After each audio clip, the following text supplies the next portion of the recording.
你有冇試過搽完保濕霜但塊面反而仲乾，甚至出粒粒？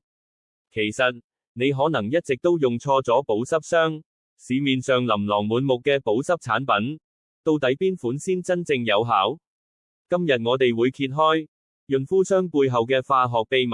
首先，講下濕潤劑 humectants， 佢哋好似一塊塊磁石，識得從空氣中，甚至皮膚底層抽取水分，吸附喺肌膚表面。好常見嘅有透明質酸、甘油，佢哋令皮膚即時 feel 到水潤。咁封閉劑 occlusives 又點呢？佢哋就似一塊保鮮紙，喺皮膚表面形成一層薄膜，阻止水分蒸發走。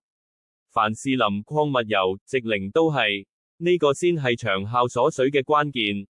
最理想嘅保濕霜，通常會同時含有濕潤劑同封閉劑，雙管齊下。了解呢個秘密，你就可以根據自己膚質，揀啱產品。